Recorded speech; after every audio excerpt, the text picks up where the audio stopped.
masa COVID yang saya lihat itu program yang diberikan itu program BLT, bantuan langsung, tapi tidak menjawab bantuan langsung kepada anak itu apa? 32 hak anak yang sudah menjadi dasar dalam perlindungan penghormatan terhadap hak anak di seluruh Indonesia, bahkan di seluruh dunia. Amin. Kita masih melupa perempuan kepala keluarga. Ini menarik.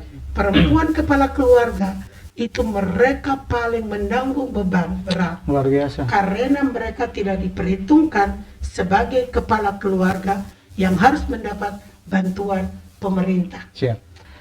Saya jagaku, ku jaga saya. Selamat datang di podcast Kaki Papua.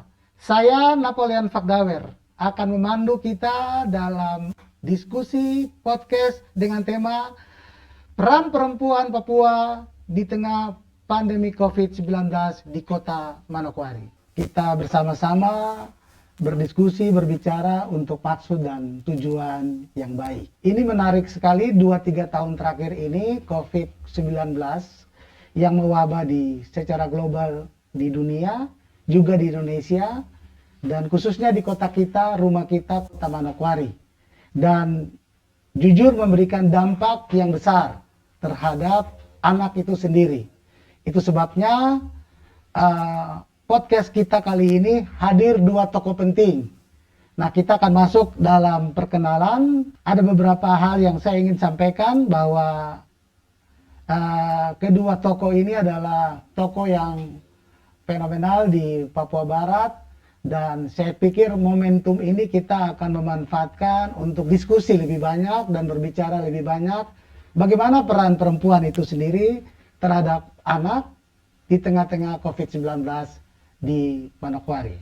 Nah, sebelum kita melanjutkan diskusi ini, ya mungkin kita kenalan dulu, Kak.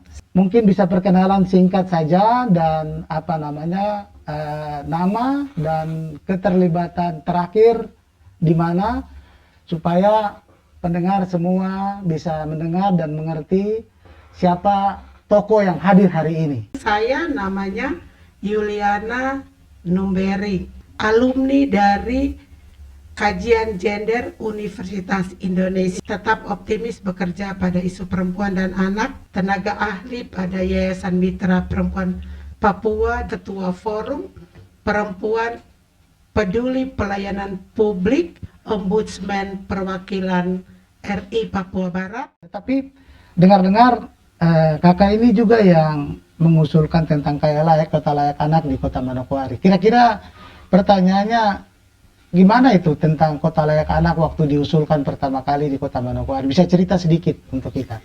Iya, baik, terima kasih. Jadi pada tahun 2012 ya? Ya.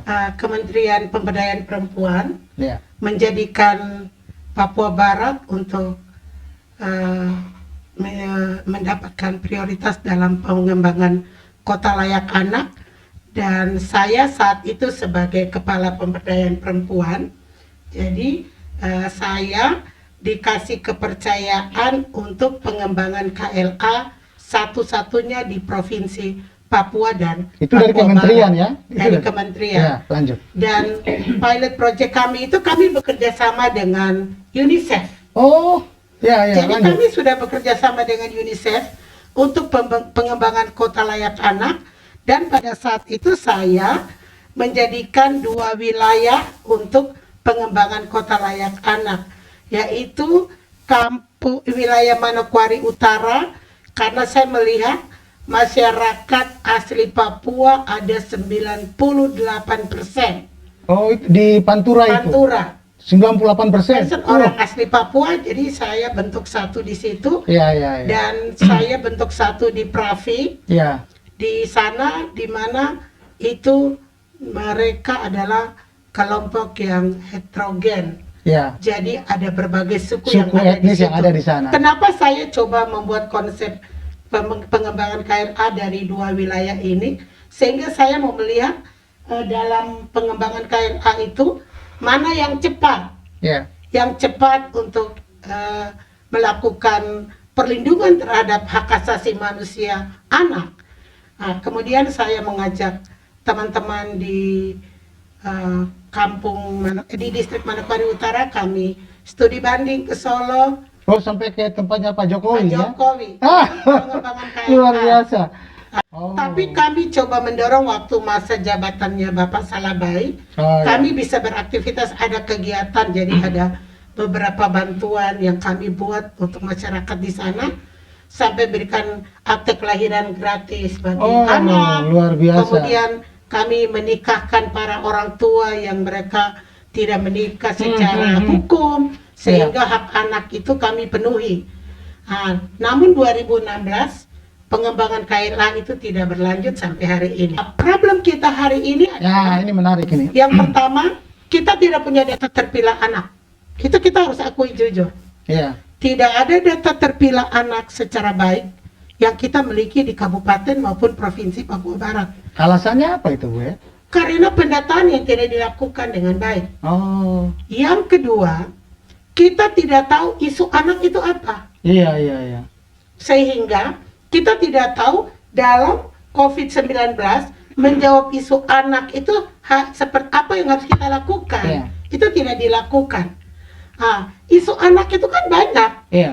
Kita bicara tentang hak anak, hak pendidikan, kita bicara tentang anak dalam hukum, tetapi hak-hak itu tidak bisa dipenuhi. Nah, contoh kakak, macam misalnya di Kota Manokwari, ada tidak tempat bermain yang yang umum? Misalnya kalau kita ke Kota Sorong itu kan ada di bandara itu. Iya. Nah, pernah dipikirkan atau diusulkan kepada pemerintah daerah, ada tidak seperti tempat yang bisa diakses oleh anak-anak untuk bisa bermain di Kota Manokwari ini?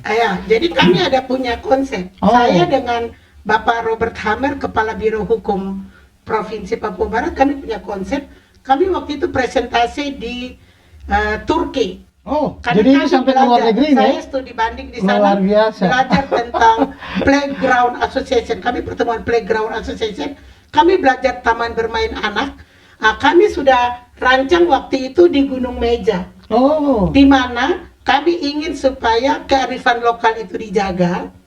Jadi kami bangun taman bermain anak di situ. Orang bisa berwisata ke Gunung Meja, lihat Kota Manokwari, tapi mereka juga anak-anak bisa bermain. Jadi kami sediakan alat permainan-permainan atau game yang ada di situ tuh yang kami sudah rancang adalah main kelereng, main tali yeye, tali merdeka itu, main gici-gici, main kayu katri, main kaki kuda. Kemudian mereka berkemah. Kalau hari libur kita siapkan tempat bagi anak-anak bisa mereka berkemah. Jadi mereka belajar tentang alam. Jadi mereka cinta akan alam tapi menjaga lingkungan. Itu konsep yang kami sudah buat. Ini, kalau bicara tentang alam ini kan momentum ini juga bisa untuk memperkenalkan pada anak terkait dengan tanaman-tanaman endemik ya. Iya, benar. Jangan-jangan sampai kita nih pernah tahu kayu besi toh, tapi kemudian anak-anak terus tidak tahu lagi itu apa itu kayu besi itu lagi. Iya, seperti itu. Iya, lanjut kakak. Tapi konsep kami itu karena kami tidak bisa, waktu itu Pak Robert Hammer tidak bisa lolos dalam pemilihan bupati berikut, akhirnya tinggal. Tapi konsep itu kami punya. Nah, sekarang bagaimana pemerintah daerah dalam hal ini kabupaten maupun provinsi mau mengundang kami sehingga kami bisa bantu untuk mendesain apa yang bisa kami lakukan dalam kita membuat taman bermain anak bagi anak-anak yang ada di Kabupaten Manokwari sehingga bisa menjadi sampel untuk kabupaten kota lainnya. Luar biasa. Kemudian saya sangat antusias karena teman-teman di kabupaten kota lain seperti Sorong, mereka sudah mengundang saya tahun lalu bicara sosialisasi tentang perlindungan anak dengan membangun kota layak anak. Dan saya sudah pergi program 2022, katanya mereka coba masukkan lagi, semoga bisa dijawab dan saya bisa pergi ke sana untuk turun kampung karena mereka juga akan mulai dari kampung ramah anak, distrik ramah anak menuju kota Sorong Kabupaten Sorong yang layak Nah, anak. mantap sekali kakak. Ini satu pertanyaan sebelum kita pindah ke kakak Ani. Kalau kakak lihat persentase ya, kita bicara persentase keberpihakan terhadap anak itu sendiri di Kota Manokwari bagaimana? Kira-kira range-nya itu 80% kah, 90 kah, atau di bawah dari 50? Baik, sebetulnya kan peran apa gender itu belum berjalan dengan maksimal, sehingga mereka melihat mendidik anak, mengasuh anak itu adalah tanggung jawab seorang istri atau seorang ibu atau seorang mama. Konsep ini yang masih mendominasi dalam mindsetnya masyarakat, sehingga beban itu diberikan kepada seorang ibu. Iya. Dengan demikian, ibu itu jadi mendapatkan beban ganda, sehingga bagaimana dia bisa menyelesaikan masalah anak. Tapi ketika kita memahami peran gender itu dengan baik, maka nanti peran pengasuhan, peran mendidik, peran merawat anak itu adalah tanggung jawab laki-laki. Dengan demikian kita akan menaikkan peran untuk perlindungan terhadap anak yang ada di Kabupaten Manokwari. Sehingga kalau hari ini kita bicara presentase, sebetulnya tidak ada yang menonjol stagnan, jalan di tempat, karena belum ada sesuatu yang dibuat untuk memberikan perlindungan terhadap hak anak. Banyak hak anak yang belum bisa dipenuhi, belum bisa dilindungi. Salah satu contoh, kita bicara kartu identitas anak. Kartu identitas anak ini. Hari ini Dukcapil belum mengeluarkan kartu identitas anak untuk menjawab semua kebutuhan anak yang ada di Kabupaten Manokwari. Padahal ini penting sekali ya. Sorong sudah mengeluarkan di Kabupaten Sorong, tetapi belum semua. Padahal kartu identitas anak ini akan menjadi dasar untuk kita melihat anak usia ini ada di mana, dia punya pendidikan seperti apa, persoalannya seperti apa yang harus kita jawab untuk menjawab masa depannya. Itu yang tidak pernah kita lakukan hari ini. Oke, terima kasih. Rupanya kita sudah cukup klop terkait dengan peran perempuan itu sendiri dan bagaimana anak. Nah, hari ini kedua tokoh ini kita berharap diskusi kali ini akan lebih menarik dan kita akan bisa mensondingkan apa itu peran perempuan dan bagaimana hak-hak anak yang tadi disampaikan. Iya kakak Yuli, closing statementnya terkait dengan anak nih bagaimana? Iya, baik. Kalau kita lihat di pasal 47. Pasal 47 dari Undang-Undang Otsus itu bicara terkait dengan perlindungan hak asasi manusia perempuan supaya setara sejajar dengan kaum laki-laki. Ya, jelas. Kalau kita bicara perempuan berarti include dengan anak. Siap. Itu yang pertama. Sehingga di dalam Undang-Undang Otsus nomor 2 tahun 2021 kita harus buat perdasus dan perdasi. Saya berharap kita harus menerjemahkan pasal 47 itu lagi, kita bedah dia lebih spesifik, sehingga hak asasi manusia perempuan yang harus kita penuhi dalam penggunaan dana otsus itu apa, hak asasi manusia anak yang harus kita penuhi dalam undang-undang otonomi khusus itu apa. Jelas. Dengan demikian kita akan memberikan anggaran untuk pemberdayaan perempuan, perlindungan hak asasi manusia perempuan, tapi juga perlindungan hak asasi manusia anak dan pemberdayaan terhadap hak anak sesuai dengan 32 hak anak yang sudah menjadi dasar dalam perlindungan penghormatan terhadap hak anak di seluruh Indonesia, bahkan di seluruh dunia. Amin. Oleh sebab itu, saya juga mengajak teman-teman di pemerintahan supaya harus membuka diri. Kita harus berdiskusi, kita harus lebih melihat persoalan anak itu ada di mana. Karena di masa COVID, yang saya lihat itu, program yang diberikan itu program BLTR, bantuan langsung, tapi tidak menjawab bantuan langsung kepada anak itu apa. Itu tidak jelas di situ. Sepakat. Karena dikasih bantuan beras, dibagi bantuan gula dan sebagainya. Sembako ini. Sembako yang dikasih, tapi bantuan anak Betul. seperti buku Nah, atau itu. pulsa atau HP.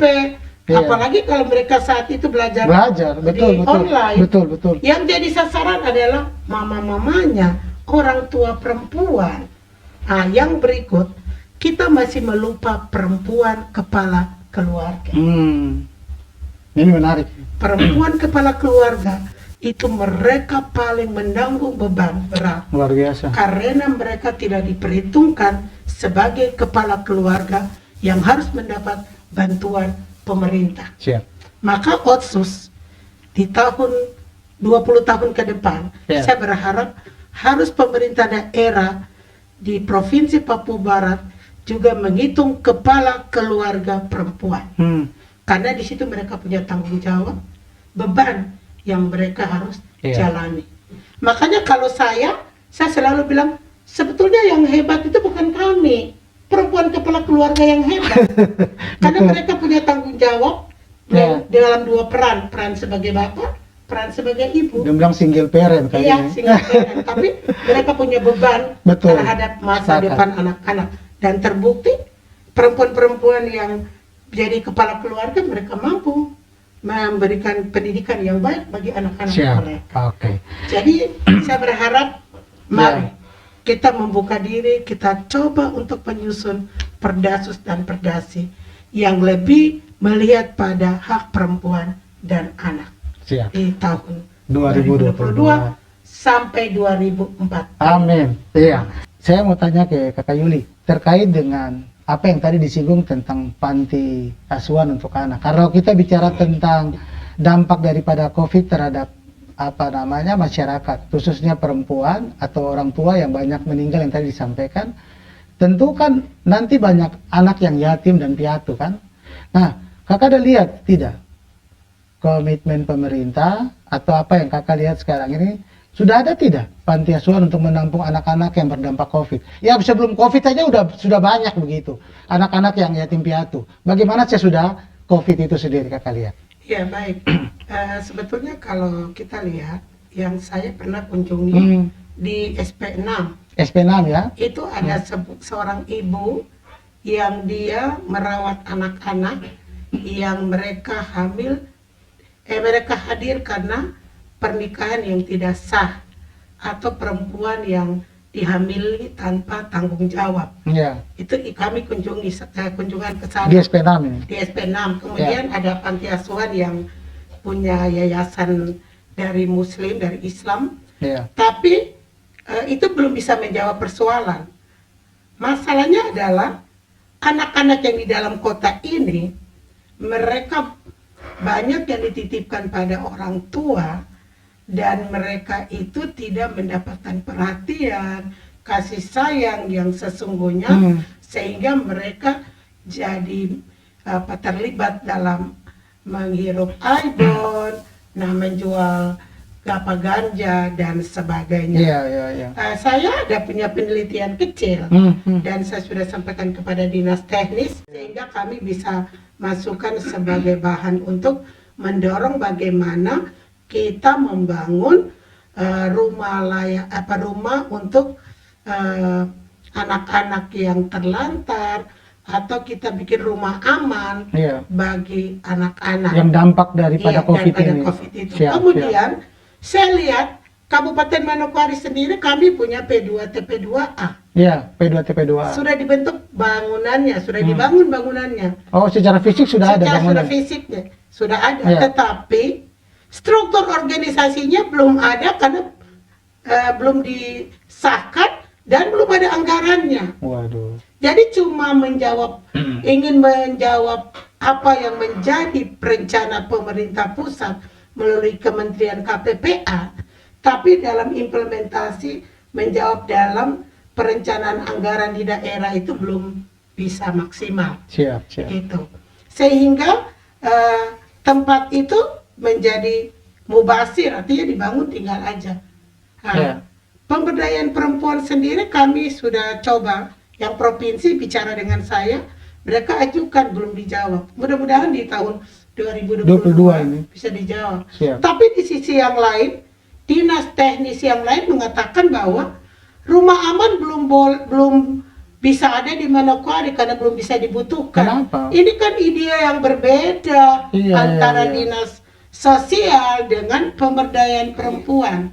Karena ego-ego sektoral yang sangat tinggi di masing-masing OPD. Padahal kalau kita bicara perencanaan penganggaran yang responsif gender, Iya. kalau itu kita dorong di Papua Barat, maka kita akan tahu untuk perlindungan perempuan dan anak, untuk mendorong kesetaraan dan keadilan gender, maka kita akan bagi peran. Dinas ini kerjanya ini, dinas ini kerjanya ini, dinas ini kerjanya ini.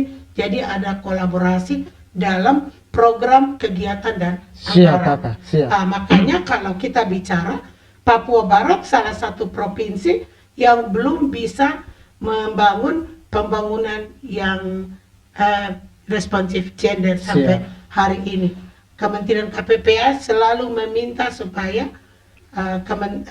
Provinsi Papua Barat bisa menjadi provinsi yang mempunyai anggaran yang responsif gender di tingkat provinsi maupun beberapa kabupaten kota. Namun sampai hari ini belum. Oke, terima kasih Kakak. Saya Napoleon Fakdawer mengakhiri acara podcast kita kali ini dan sampai jumpa. Saya jaga kau jaga saya.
gunakan dana otsus itu betul-betul Nah, untuk apa yang menjadi tuntutan rakyat.